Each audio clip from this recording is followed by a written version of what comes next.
Ladies and gentlemen, the Village Legends podcast is back in full effect. It is episode 56, and we are in the mix. I am Cess, that's C Flash. We're going to bring you all the latest and the greatest in sports talk from the past week or two in all the games that we love. And of course, as we always begin, we talk about the greatest to wear the number of our episode, number 56. We'll start with some contenders, my brother. Yeah. We got Chris Dolman, Yes. Hall of Famer in the NFL. Yes. We got Andre Tippett, Hall of Famer.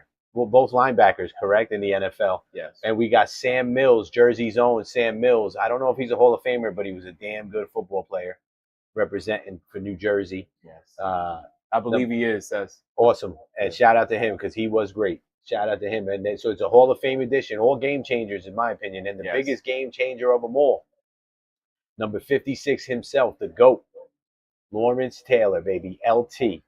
My brother, two-time Super Bowl champ, the 86 AP MVP, three-time Defensive Player of the Year, so much more. We're going to talk about it. We're going to dedicate this episode to the greatness of LT. yes. My brother, we got a lot on the plate today. Take it away. Let's talk to the people. Welcome back, BL community. Yes, this is a great episode. The number speaks for itself. 5-6. Yes, it's something that I think as fans, we all, me and Seth grew up around a time where we got to see greatness. We also got to see the number 56 prosper and do great things with other individuals. So we're proud for this episode, along with our special guest caller that will be on air with us. But I just want to say that this is a great special episode, and I'm excited to get right to it. Lawrence Taylor came out of Virginia, went to the University of North Carolina, Tar Heels, where it seems to be where the legends and goats are made. Of course, we know that's where Michael Jeffrey Jordan went, and who knows, there might be more. But I will say them two alone have put the Tar Heels on the map alone. Absolutely. And let's get right to it. Let's jump right to it. LT, in his stats alone, I'm going to talk about his NFL season or his NFL stats. He played 13 years with the New York Giants. Mm-hmm.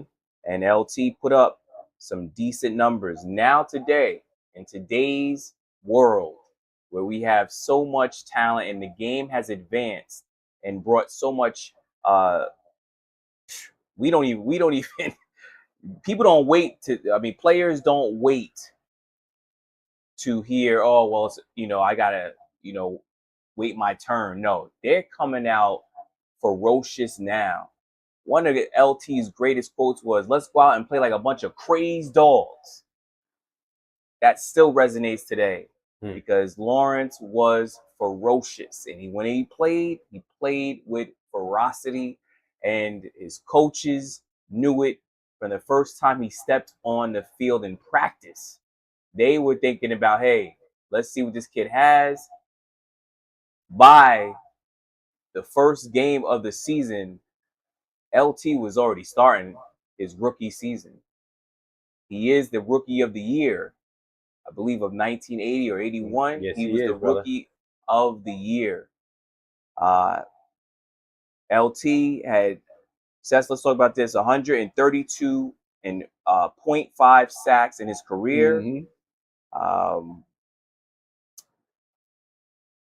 I have three with the other ones, that the other stats that I have about LT, that might have been in the season, but the 132.5 sacks alone is huge. Even though other players today have passed that, they've eclipsed it by quite a few. But at that time, he changed the game. He really did. Bro. I would say that he had 9 interceptions. That's also in his career. That might be a career. LT had 9 interceptions in his career. A couple touchdowns too, I believe, if I'm not mistaken.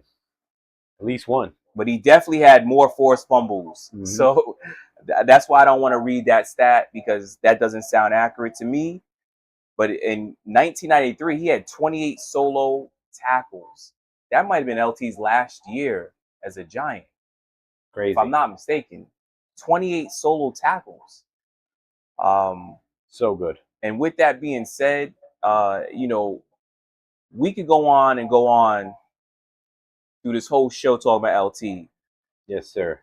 But I want to talk. I want to bring on the man that actually showed me who he really was. And our guest caller in today is my pop, who showed me exactly how great LT was and what, at a young age, I was witnessing.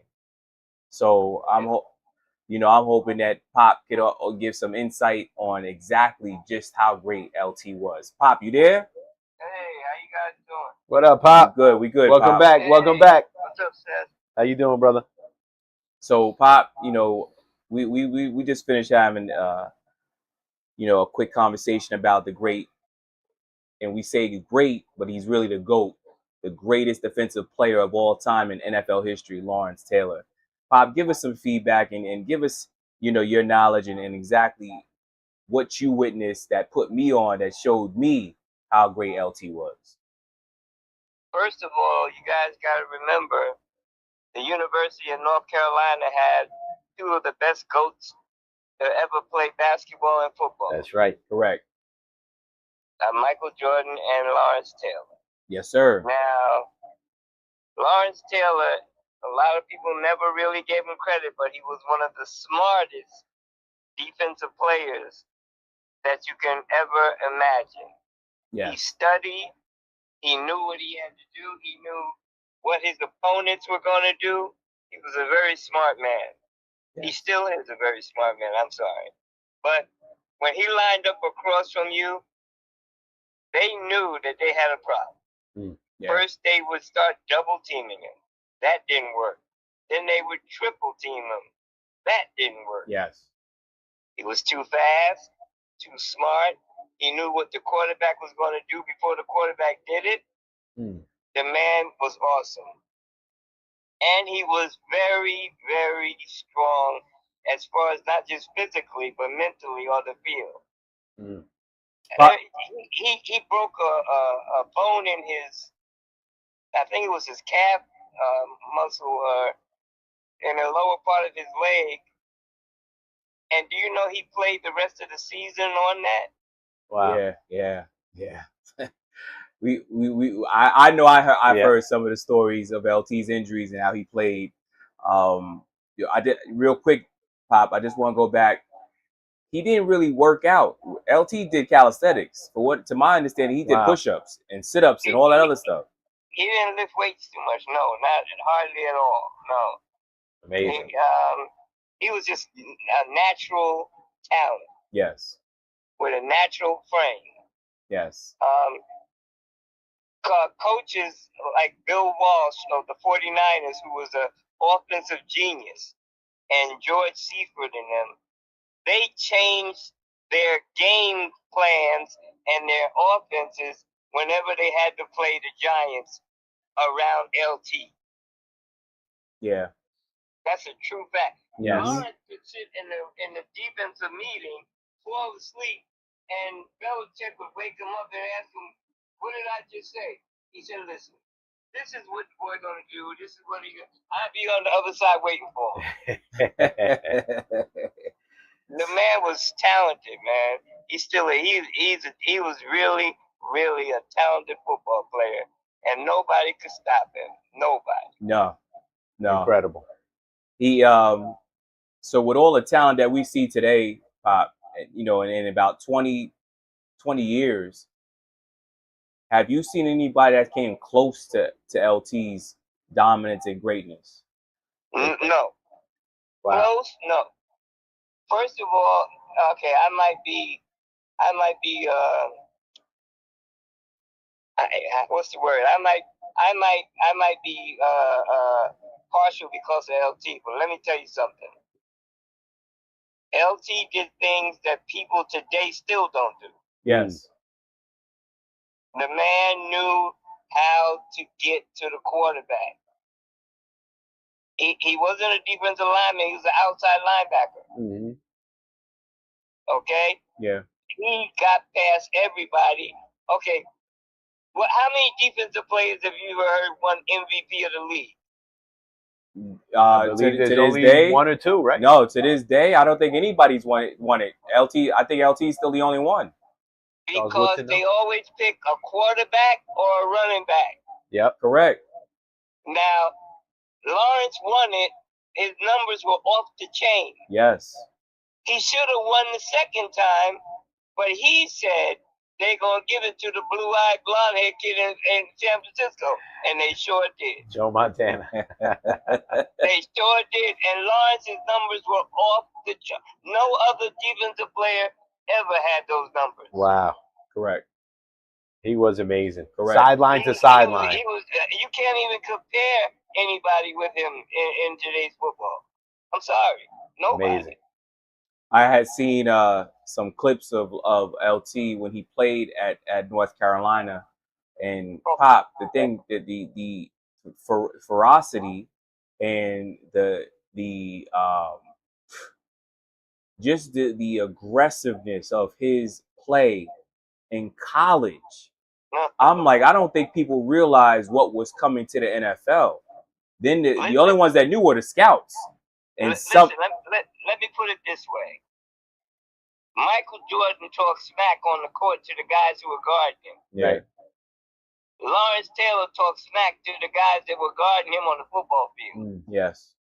Think about this. Lawrence Taylor used to get in the heads of the quarterbacks that were on the other side waiting for him, waiting to get the ball. He scared them before the ball was out.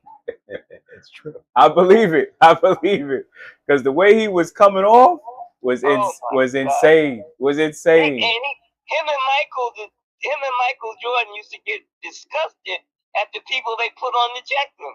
Yeah. Yep. What in the world are you thinking about putting this boy on me? That's how you felt. Yeah. Amazing. Let's talk also to the build up to them getting to Lawrence Taylor's first Super Bowl and the Giants' first Super Bowl win in 1986. Let's talk about the fact maybe I'd say maybe 84. Pop, how were you feeling in 84? During that season, because we knew that they were climbing. You could feel it building. How were you feeling at that time? Well, he had control of the locker room then. Okay. And everybody was on the same page. Yes. And if you weren't on the same page, you had to deal with him. Yes. And I'm talking about everybody from Phil Simms on down. Yes. Yes. He didn't play. That's why when Jeff Hostetler had to step in at the second Super Bowl, was it the second one or the first one? It was the second one. He knew that he better perform. Yeah. Or you had to answer to LT. Yeah. or else you had to deal with LT. What's his name? O.J. Anderson. He was going to perform regardless. But I'll never forget Joe Morris had to learn the hard way. Oh. Yeah. I mean, especially in practice. But also we want to give a shout out to the great Bill Parcells as well, because Bill Parcells didn't play that mess, and he was the only one that could get into LT's head psychologically, and that's when we seen the best LTs, when Bill Parcells had to get in his butt, and pause, but he had to get at LT and say some things that changed LT and made him into the ferocious beast that he was. Bill Parcells was like the stepfather in a sense to LT. Belichick was a genius with the defense. LT had respected him, but Bill Parcells was the one that controlled him. Yes. When LT would get off the handle a little bit, Bill Parcells would bring him back to reality. Yes, he That's would. awesome. Yes, he would. From Riverdale, New Jersey.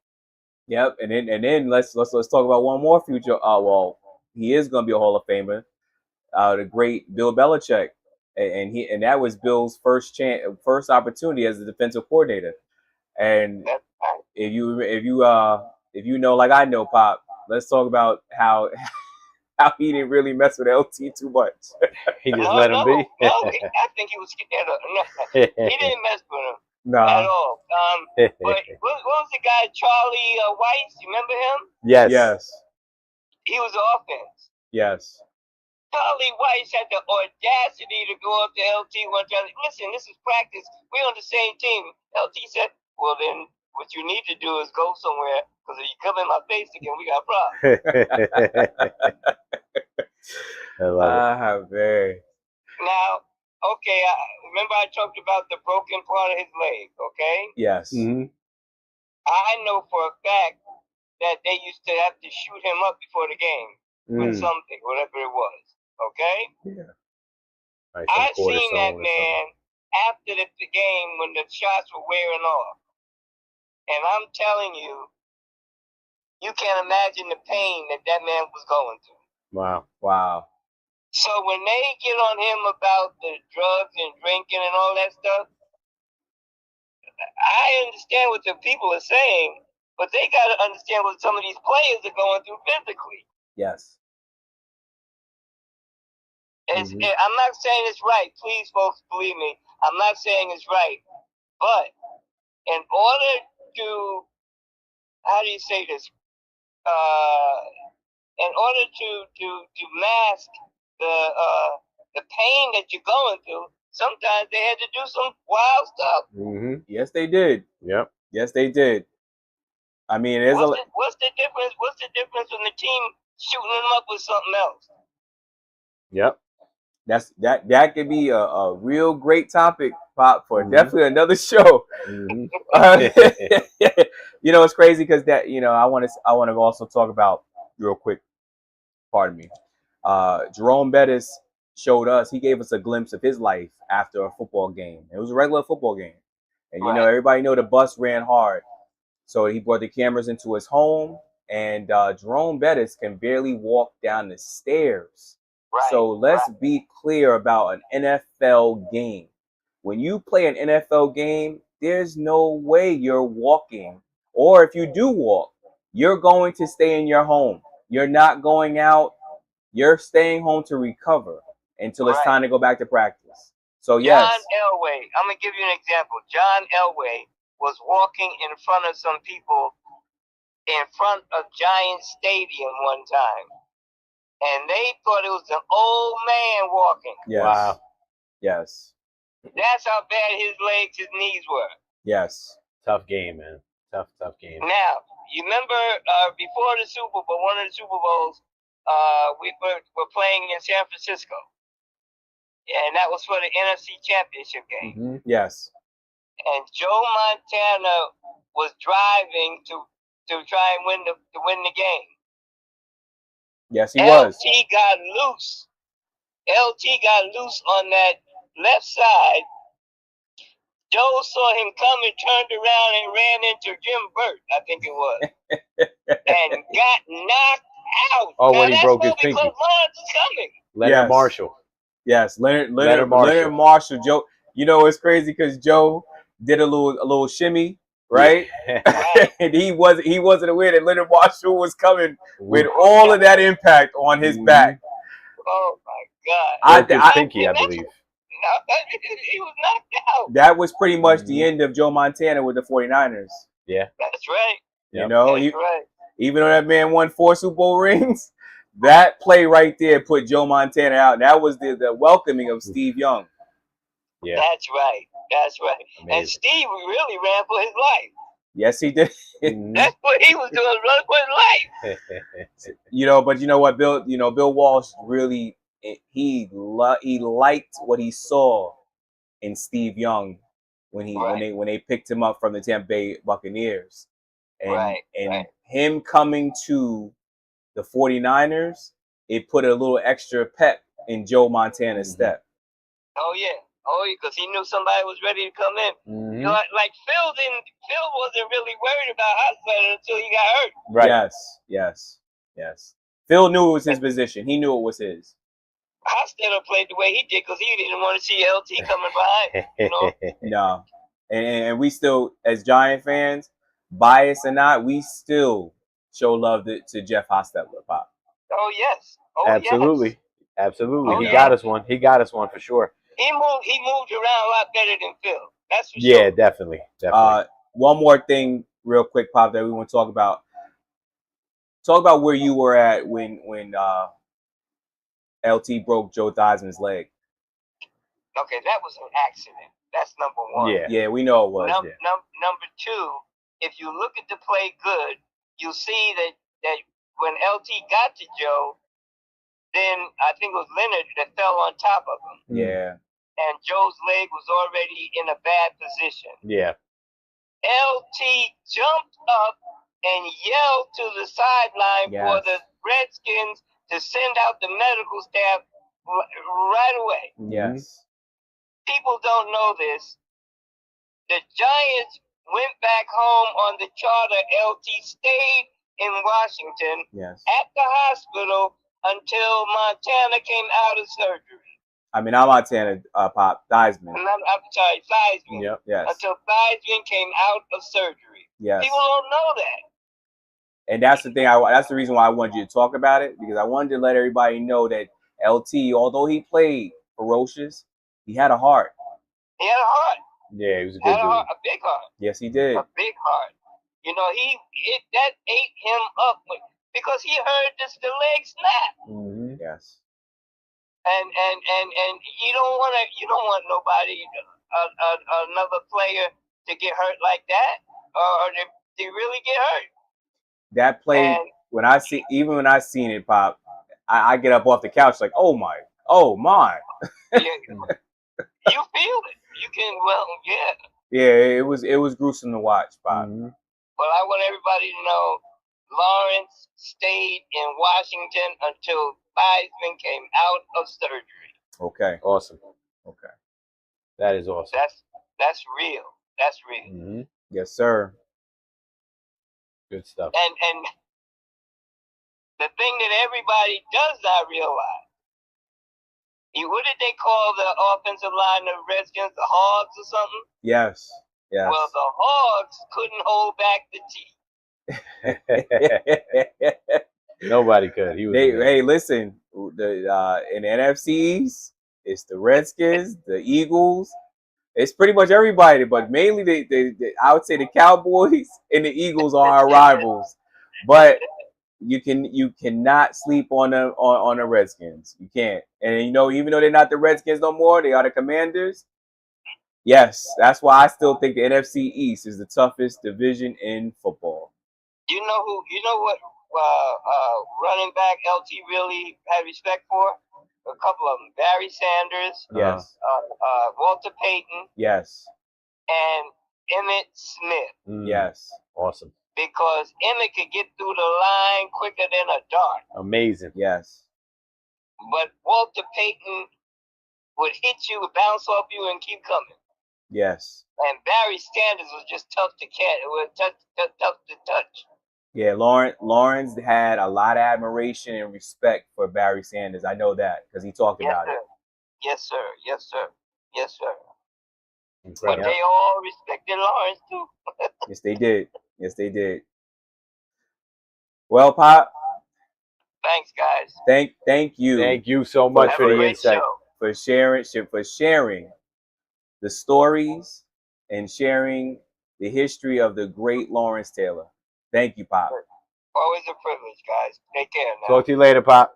Take care. Okay, now. Take care, sir. Bye-bye. Take care. Awesome to have Pop on the show. Let's go to the fans real quick. Imbue Group. We know who that is. He says LT is the reason why left tackles get paid. Yep. He revolutionized the position of an outside linebacker. He sure did. He changed the game. He sure did, man. He would still dominate today. Isn't that crazy? Who would stop LT today at his size and his speed? Even today, he was a beast. Crazy, you know. Yep. And we can never ever forget that. Sess. Quick never. shout out from Jesslyn, says hi, Daddy, love you, and hi, Uncle too, Julio and P Pop. Hello. Shout out to Jesselyn.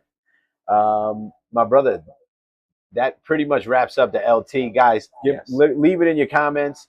To us, clearly, he's the greatest defensive player of all time. Yes, sir. Hands down.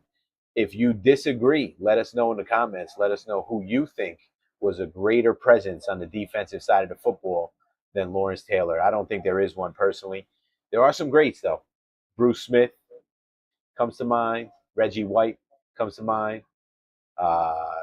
Derek Brooks comes to mind. Derek Thomas comes to mind. Yes. A lot of these players were fantastic. I'm sure I'm missing a whole bunch that we've all experienced. Yeah. I mean, exactly. There's a lot more. Me and you are a year apart, but we pretty much seen some greatness. I mean, the list goes as long as I'm talking about maybe 2 towns, 3 towns. We've seen some great play, you know, and but none is great. I'm grateful, and we are blessed because we got to see it. We got to see it. So, right now we might stumble on certain things and we might forget certain things. So to the Village Legends community and our viewers and listeners, please hit the show up.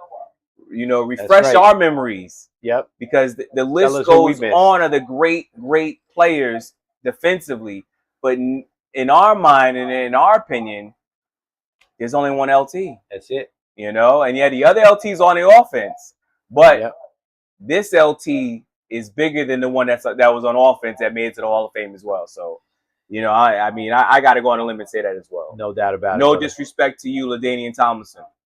Yeah, he should have had his own nickname though. He should have gave him a different nickname. Imbue, we got to check in with Imbue again. He says, "What was LT shooting up after the game, Pop?" That's for a different episode. This is a tribute to LT. Yes, and his on-field prowess. He says, "What was going on at LT's? LT's, the famous restaurant here near Giant Stadium that was there for many years." Yes. LT did his thing, man. LT was the man. Yes, he was. My brother, that's it with the LT tribute. Guys, again, like, share, and subscribe. Help us get there to the promised land. Tell us what you think about LT and the number 56. What else we got on the plate, my brother? Where do we go from here? Real quick, Sess. I want to go on a limb real quick and talk about, you know, Paul Finebaum, and not to discredit his credentials and his resume. You know, Paul has been doing this a long time. I just, you know, as a college football fan, I would like to see all fairness from Paul. You know, it just seems like he's stuck in the SEC, the Southern Eastern Conference, Southeastern Conference in college football, which was dominant for many years.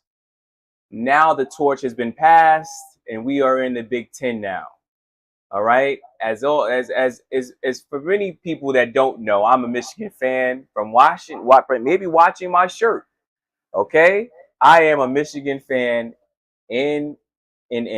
And I want to say this, that Paul Finebaum, you know, you need to maybe, you know, switch it up a little bit. Tell the folks who he is, my brother. Who's Paul Finebaum? Paul Finebaum works for ESPN. He also has his own talk show, radio show. He represents the, you know, I want to say Alabama, and he's the, you know, he has his radio show that represents the South. They call him the voice of the SEC, basically. Yes, the voice of the SEC. Yeah. And you know, he has a lot of comments to say, but from time to time he comes on ESPN and he speaks about, you know, basically college football. That is his job, to talk about college football. and what teams deserve to make it to the college football playoffs, and what teams are that are in the top 10. He pretty much talks about his own opinion on teams that have been shafted, or schools that shouldn't be in the college football playoffs, or teams that look like they're tough but they're really not. He basically, again, puts his own admission into college football, where he has a lot of people that call his radio show and they blast him and talk crazy to him. He is literally, the Mr. Magoo of college football, and I've also responded to him, because I'm like, listen, you just are just too much into the SEC. And we understand it. Once Nick Saban, the great Nick Saban, Coach Nick Saban left, it was over. The torch has been passed. 3 years in a row, the Big Ten have graced us with national championships. Starting with my Michigan Wolverines, next with the Ohio State Buckeyes, and the Indiana Hoosiers. Excuse me. All right? So right now, the Big Ten runs college football. For those who disagree, so sorry to hear that. But at the end of the day, that's what it is. That's what it is, folks. Paul, we just want you to, all I'm saying is that, Paul, I want you to be fair.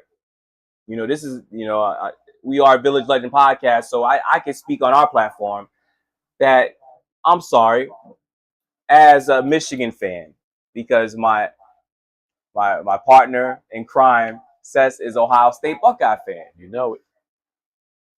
Let's be fair, Paul. It is what it is. Dry your tears, dry your eyes, but talk real sense. And don't talk about stuff that's in the past, okay? Because at the end of the day, you're not taking away people's national titles. That's right. Let it go, Paul. And start paying attention to these other schools as well, outside of your SEC.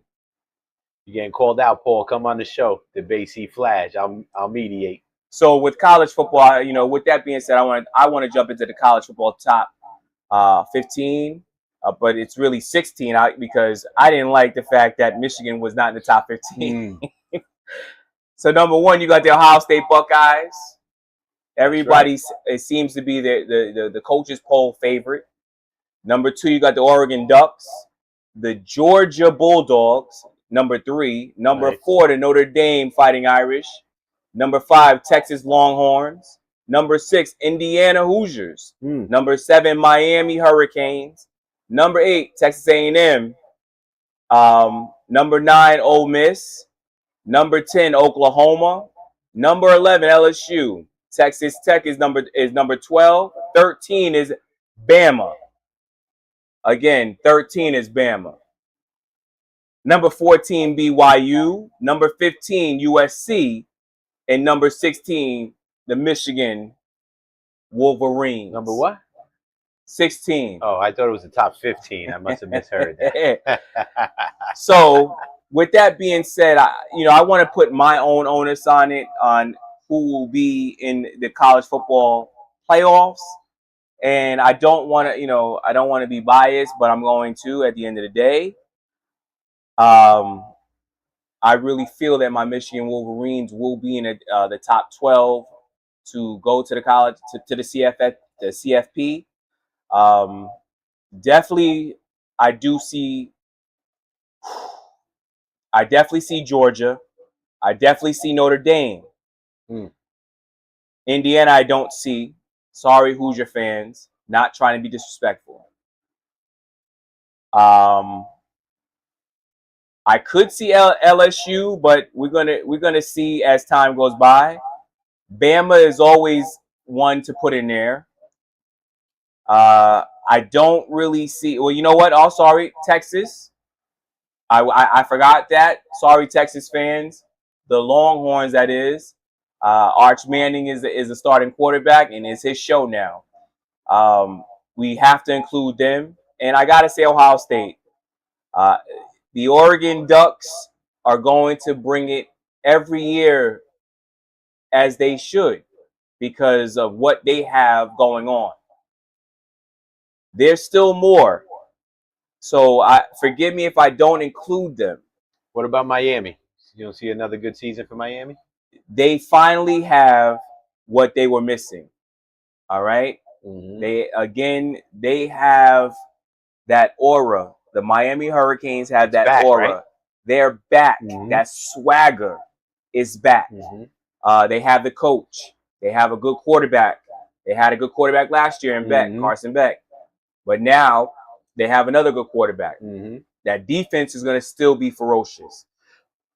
That's what Miami has brought back, that defense. So forgive me for not mentioning the Hurricanes, because I can see the Hurricanes making it as well. That's it for now as far as college football. As the season begins at the end of this month, I believe next weekend, college football is back. So let's get ready, all college football fans, and get your saddles, get your straps. Let's go, because I know I'm ready. I'm hyped up. I'm ready to jump through this screen right now and let everybody know, wake up, college football is back. Hello, Miss QT. Welcome in. Hello. Pop says, how about Texas Tech? Texas Tech, we'll see. I'm not really strong on them too yet. This season, last season, yes, they definitely had some people shake their heads and side with them, because they had a great team. They had a great defense. I don't believe that's going to be the case this year, Pop. But for now, that's it for now. That's all I got with college football says. Good little preview there, my brother. Yes. Good little preview. From there, we're going to move on to the basketball court. Quick reminder, the Knicks are still the NBA world champions. And then we move on to the WNBA. The WNBA, we saw, I should say, pardon me, we saw the renewal of a rivalry, my brother. The Indiana Fever and the Atlanta Dream were at it again. Yes. And they were toe-to-toe once again. They went into OT. Talk to them. What happened? Great game. Yes, it was. Great game. The rivalry is it's not going anywhere. It's crazy because a lot of people try to compare Caitlin Clark and Angel Reese to the Magic Johnson and Larry Bird. No, we're not there yet. No. Let's pump our brakes. Okay? These girls, these women, young ladies, have only been in the league maybe 2 years, if I'm not mistaken, 2 years. As time flies, folks. So yesterday was a great game. It went into overtime. Angel Reese had an opportunity to end it before it went to overtime. She missed she grabbed the rebound, missed the putback. Her teammate missed the putback in, and then they went into overtime. That's where the Indiana Fever wanted it to happen that way. But I just want to say that during that game, the final in overtime was 95-91. I say the rivalry continues. It's only going to keep getting better. Caitlin Clark had 26 points, 9 assists, and 3 rebounds. Angel Reese had 15 points with 14 rebounds and 6 assists. It lets you know right there that this is a real rivalry between these two women. They are seriously, and I want to correct everybody that thinks that it's just a competitive thing. Friendly rivalry. They don't like each other. They really don't, because after Angel missed that shot and it went into overtime, you could take a clip of Caitlin walking to her bench and smiling. She had a smile like this, and just looked at Angel, because Angel was so frustrated. Her teammates had to calm her down. Yeah. Okay. Again, for those who don't know, this is a serious rivalry going back to college, when Angel did one of these with her fingers and waved it all in her face. Yes, she did. Because she knew that Caitlin was the National Player of the Year, and everybody was just all Caitlin Clark, But Angel walked away with the national championship with She her did. and LSU, and the LSU Tigers, that is. That's right. So, you know, with that being said, I'm going to jump into the top 5 real quick. And then, Seth, I want to hear what you have to say about the whole Angel Reese and Caitlin Clark. Top 5 what? Players? No, top 5 teams. Okay. I want to jump into that. Oh, man. Because right now, we can't just put all our attention onto the Indiana Fever and the Atlanta Dream game. Another great game that I did see was the Minnesota Lynx defeat the Las Vegas Aces. Seth, you remember last season we talked about Nafisha Collier? Mm-hmm. And I'm going to tell you right now, she has a whole lot of help, man. They are 29-7. They have the best record in the WNBA. So number 1 is the top 5 would be Minnesota Lynx. Number 2 is the Golden State Valkyries. Number 3 is the Las Vegas Aces. Number 4 is Indiana Fever. And number 5 is the Atlanta Dream. Yep. Seth, what do you think? Well, let's talk back about Caitlin Clark and Angel Reese, and let me know what you feel about this whole connection. Listen, I think they're connected, obviously, going back through college, like you said. And that's cool. Let's not forget the other players on the team. Kelsey Mitchell is phenomenal. Yes. She is in some ways better than Caitlin Clark, in my opinion. It's always a Batman and Robin. Yeah. And the Atlanta Dream with Ryan Howard and a few of the other stars on that team, they're very, very good as well. Yes. So whether these ladies like it or not, they're going to be linked to each other for the next however many years that they're playing basketball, I agree. It should be a great rivalry, but I struggle with Angel Reese's game, my brother. I know we talked about this briefly before the show, and I know she has great numbers, but her finishing at the basket is horrific. It's awful. I like her footwork. I think it's great, and I just think it's like, I don't know. I think she should be in the gym doing 1,000 layups. It's the fundamentals that with the right hand, 1,000 layups with the left hand, 1,000 layups on the break with each hand. You know what I mean? Yeah. Just finishing around the basket, 1,000 shots. Yes. And I mean 1,000, folks. I'm not saying 100. I mean 1,000. Like, get up there and shoot them until your arms can't, lift it up anymore. Yes.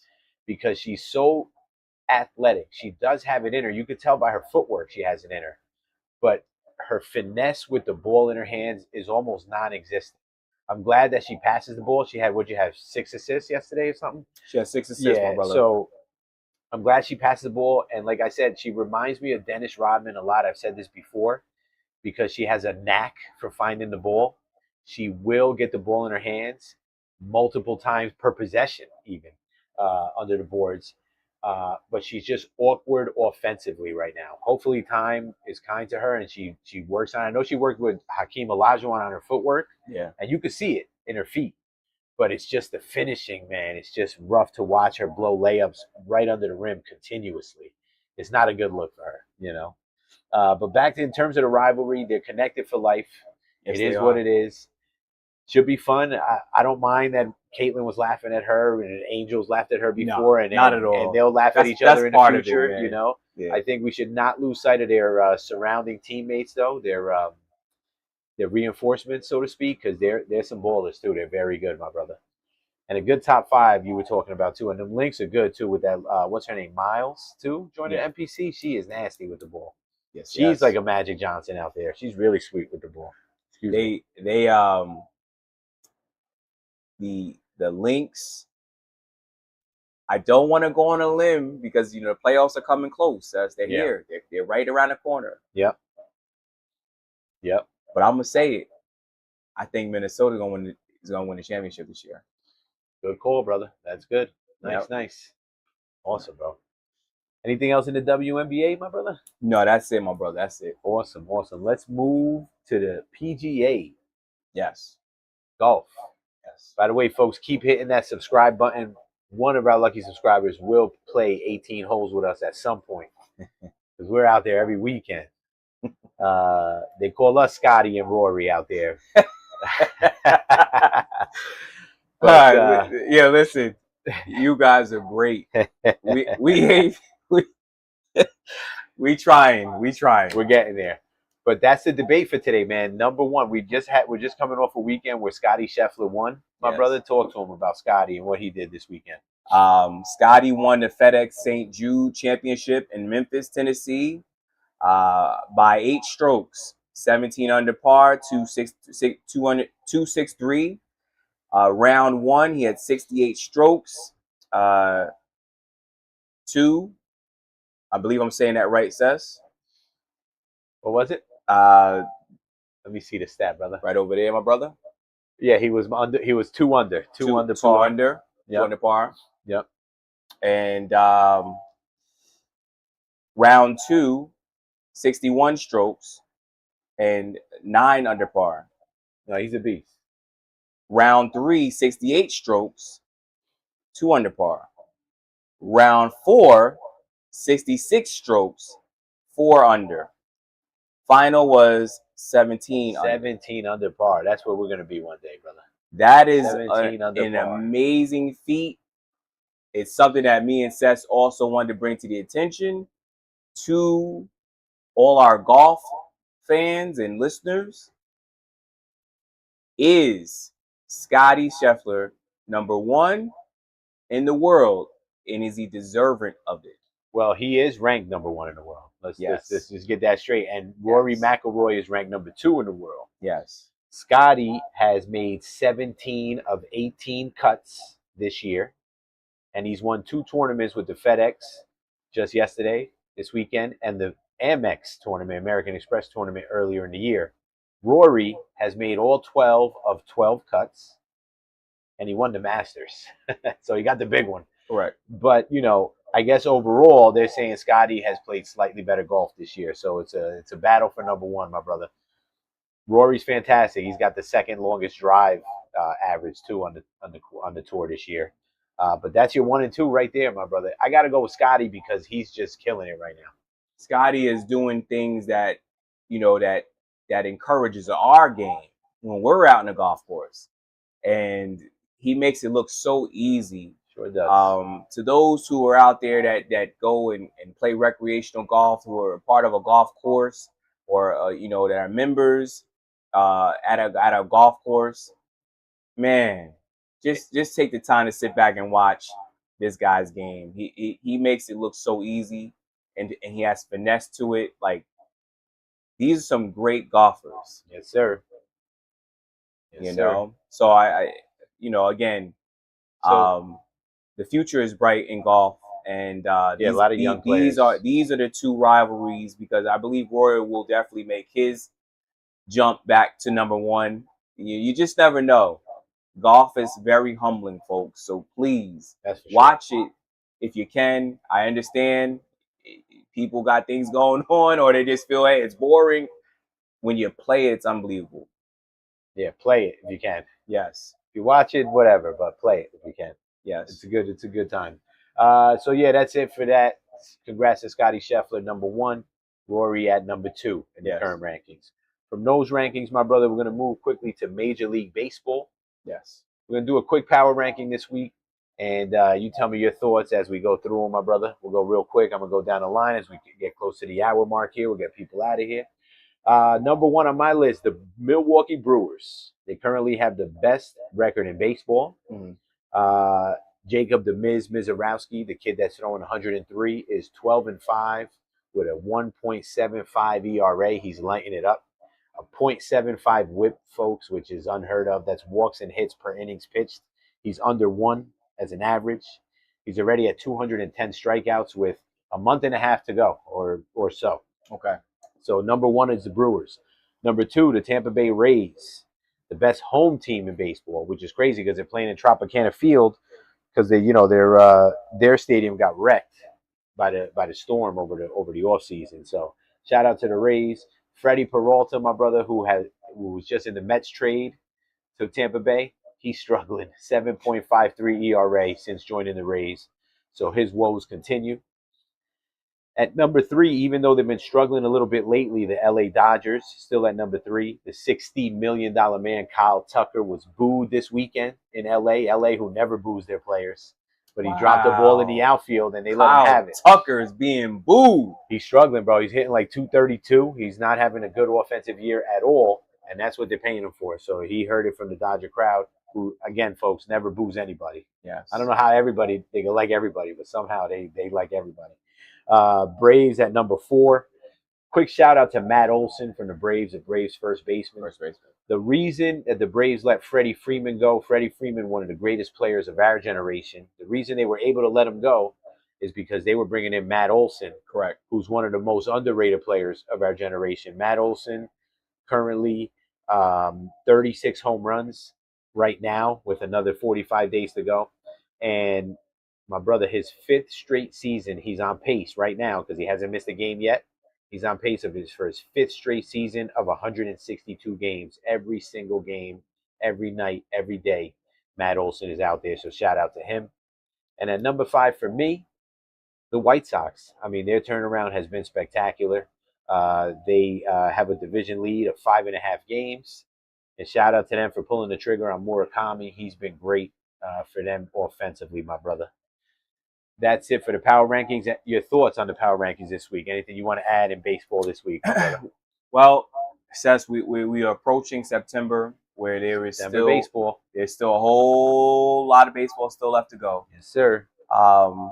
In those power rankings, I think I've said it in previous episodes, where I mentioned that although the Dodgers have everything they need, they lose this. They lose it because they lose it. Right. It's on them. It's on them. Right. I just don't, and I could be wrong, and I'll sit there and stand corrected on the show. I believe that has motivated a lot of teams in MLB today. What the Dodgers have going on and how they're trying to grab this one and grab that one. Enough is enough. We'll find out if there's a lockout next year. Yeah. I believe that the Phillies will represent the National League in the World Series this year. And I kudos to the Milwaukee Brewers. They are a talented team. They were built from bottom to top. And it's one of, the Mets, our guy, our general manager, who did that. Yeah. So let's not forget that. And at the end of the day, the power rankings are what they are. I have no complaints against them because I have nothing. I got no. You got no skin in the game. No skin in the game at this point.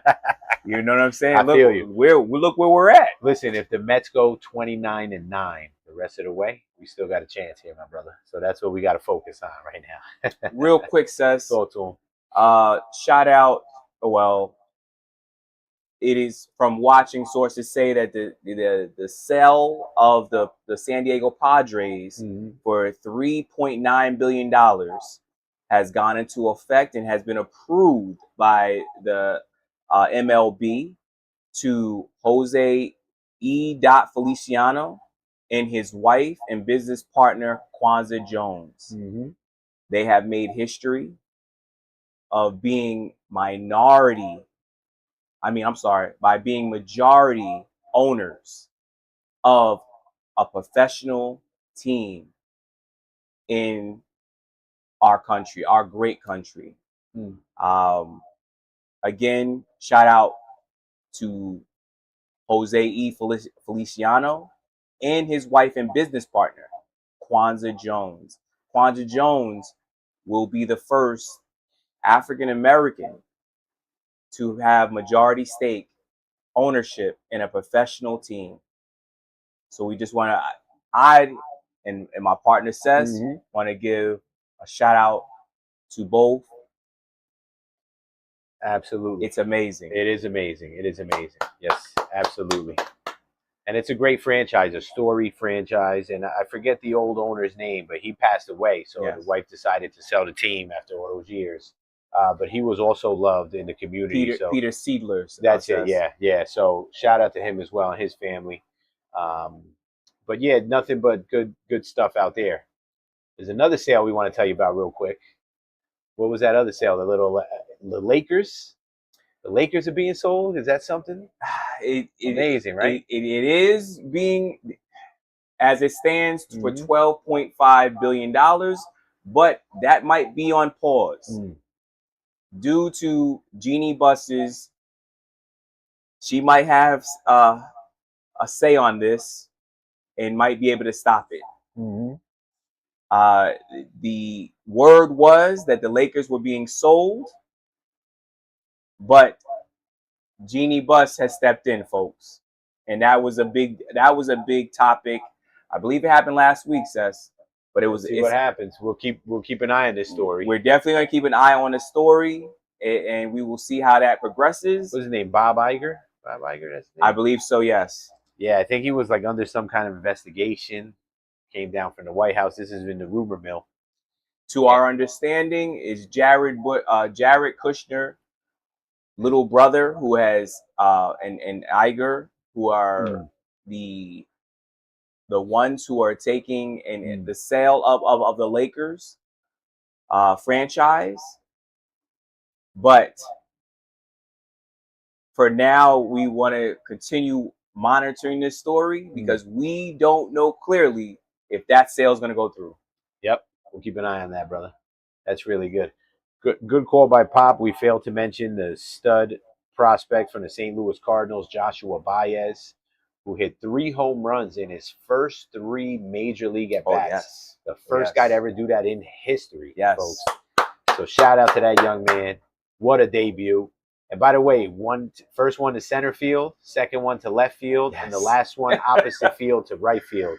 Tremendous debut for the kid. Go ahead, brother. Could we say that young man had a lot of built up frustration? Oh, man. Nerves. He had his adrenaline going, man, but he was smiling throughout, and good for him. He was like their number 3 prospect in their organization, and he's making a big splash with the team. So shout out to Pop for bringing that up. Joshua Baez, a player to look out for. We'll keep an eye on him as well, my brother. Anything else to add before we get out of here? No, sir. A lot of birthdays today. Let me give some birthday shout outs here real quick. Happy birthday to Coach John Gruden, 2-time Super Bowl head coach. Okay. 65 years old today. Another Super Bowl, was he a Super Bowl winner? Ed McCaffrey, wide receiver, turns 58 today. I know he went to the Super Bowl with the Broncos. Not sure if they won it at that time. Christian Laettner turns 57 today. Remember Christian Laettner, the only college player on the Dream Team, and he couldn't even get any burn when the Dream Team played each other at the practice court. They would not let him get on that court. And I still think it's unfair that they say he's the most hated college basketball player of all time. That's crazy. I mean, come on now, stop. That's crazy.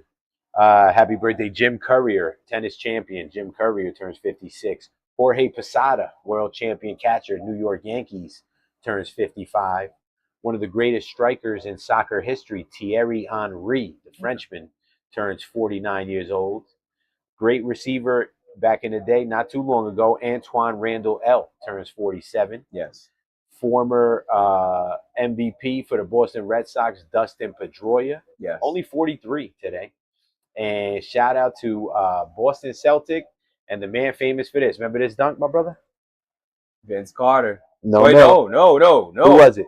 Boston Celtic, D Brown. Happy birthday to D Brown. Remember him? That's right. D Brown was he the first one to put his hands? Yeah, he put his hands over his eyes and dunked it. Okay. So shout out to D Brown. Number 7, D Brown. Number 7, D Brown.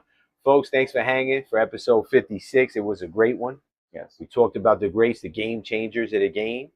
We'll be back next week live. As always, my boy C Flash is here to take us out as only he can. Talk to him, brother. Yes, so everybody, thank you for joining us again, and have a great week. Continue to think about sports, but also know that football is around the corner. Playoffs is around the corner. Have an enjoyable week, and as always, think sports. Peace.